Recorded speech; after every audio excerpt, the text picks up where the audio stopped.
हे dear जिंदगी, स्वागत है आप सभी को दीक्षा क्लास स्टडी के इस यूट्यूब चैनल पे जो आपके लिए हमेशा से कार्यरत है और आगे भी इसी प्रकार से कार्यरत रहेंगे। संस्कृत के हम टोटल आपका 50 MBBI क्वेश्चन की तैयारी कर रहे थे, जिनमें हम आपको 45 नंबर क्वेश्चन तक की तैयारी करा देते और यह आज का मेरा लास्ट वीडियो है। कहने का मतलब आज हम 45 से 46 नंबर क्वेश्चन से लेकर 50 नंबर क्वेश्चन तक चर्चा कर आपके एग्जाम के पॉइंट ऑफ व्यू से जो 50 क्वेश्चन पढ़ाया हूं उसको आज की क्लास में द एंड कर लेंगे। काफी महत्वपूर्ण क्लास आपको दिया हूं।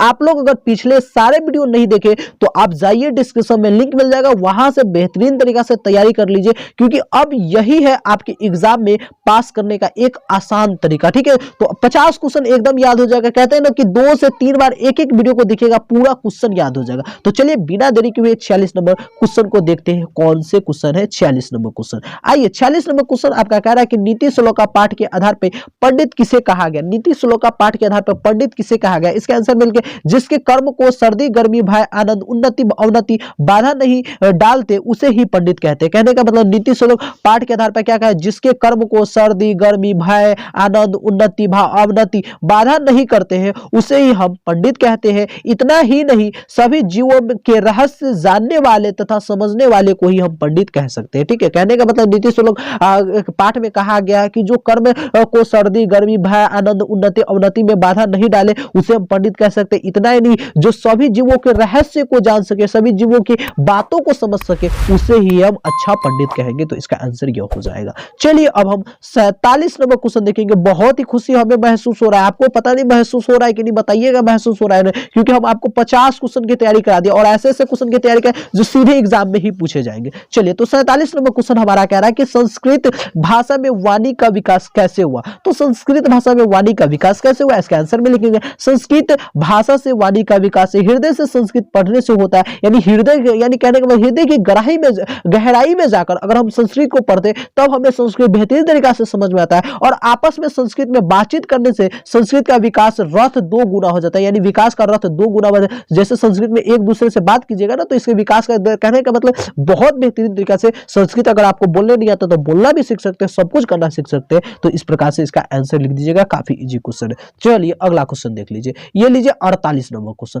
48 नंबर क्वेश्चन एकदम टॉप क्वेश्चन। यह भी क्वेश्चन कह रहा है अशांति के मूल कारण क्या है? यानी अशांति होने का मूल कारण क्या है? आंसर लिखेंगे अशांति के 2 मूल कारण है। क्या है? अशांति के 2 मूल कारण है, एक द्वेष और दूसरा है असहिष्णुता। ठीक है, इसमें लिखेंगे स्वार्थ से अशांति बढ़ती है, इसे दूर करने के लिए मित्रता करना चाहिए। अब मित्रता ही शत्रुता को नष्ट कर सकती है। कहने का मतलब मित्रता ही क्या है? शत्रुओं को नष्ट कर सकती है, यानी दुश्मनों को नष्ट कर सकती है। तो हमें शांति के कितने मूल कारण होते हैं? 2। पहला है द्वेष, दूसरा है असहिष्णुता। स्वार्थ से अशांति बढ़ती है, इसे दूर करने के लिए हमें मित्रता करना चाहिए। मित्रता ही शत्रुता को नष्ट कर सकती है। इसी प्रकार से बस आपको आंसर दे देना है, सेम आंसर दे देना, इसीलिए मैं समझा देता हूं। ठीक है, समझ लीजिए, बस आंसर आप लोग दे सकते हैं। आइए अब देखिए 49 नंबर क्वेश्चन। 49 नंबर क्वेश्चन करा वेद कितने हैं और कौन कौन? तो वेद कितने हैं? तो 4 है। कभी कभी आपसे प्रश्न ऑब्जेक्टिव में पूछता है कि वेद कितने हैं, तो हम बताते हैं 4 है। तो कौन कौन है? ऋग्वेद, यजुर्वेद, अर्थवेद और सामवेद। ऋग्वेद प्रथम वेद यानी ऋग्वेद को प्रथम वेद कहते हैं। इस प्रकार से आप लोग लिख दीजिए। ऋग्वेद कितने होते हैं? तो 4 होते हैं। कौन कौन होते हैं? यजुर्वेद,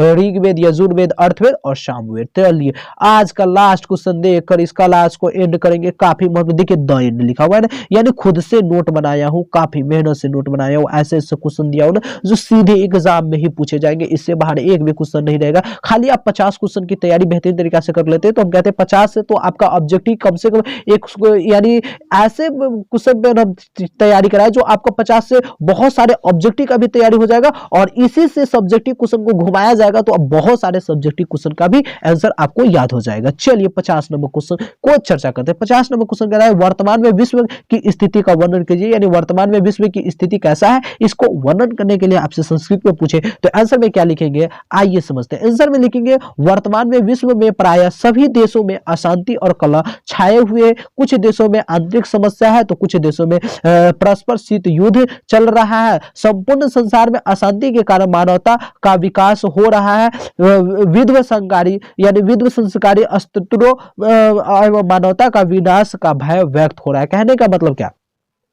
आज पूरे संसार क्या है, किसी न किसी कारण से अशांति का छाया हुआ है, या तो वो अपने देश के किसी न किसी कारण से हो, या शीत युद्ध के कहने का मतलब युद्ध के कारण से, किसी कला के कारण से, यानी किसी न किसी कारण से आज पूरा विश्व क्या है, पूरा अशांति फैला हुआ है विश्व में। तो इसे हमें शांति करने के लिए आज हमें बेहतरीन से बेहतरीन मानवता का विकास करना पड़ेगा, ताकि हम बेहतर से बेहतर अपने भविष्य को बना सके, अपने भारत को बना सके और अपने विश्व को बना सके। तो इस प्रकार से हमने आज आपको टोटल के total 50 MVVI subjective question Sanskrit का आपको मैं ना करा दिया हूं, ठीक है। और बस इतना ही क्वेश्चन को आप लोगों को प्ले लिस्ट मिल जाएगा। अगर नहीं पूरा वीडियो को देखे हैं तो वहां पे प्ले लिस्ट में जाइए, 2 से 3 बार सभी वीडियो को देखिए। अगर ज्यादा है तो नोटबुक में सारे क्वेश्चन को लिख लीजिए और बेहतरीन तरीका से याद कर लीजिए। इससे बाहर आपके एग्जाम में एक भी क्वेश्चन नहीं रहेगा, गारंटी देता हूं। अब बस इतना ध्यान से पढ़ लीजिए। तो फिर मिलते हैं अगले वीडियो में, जब तक के लिए जय हिंद जय भारत। कैसा लगा आपको पूरा सेशन आप लोग प्लीज कमेंट बॉक्स में बताकर ही जाएंगे। धन्यवाद, thanks for watching this video.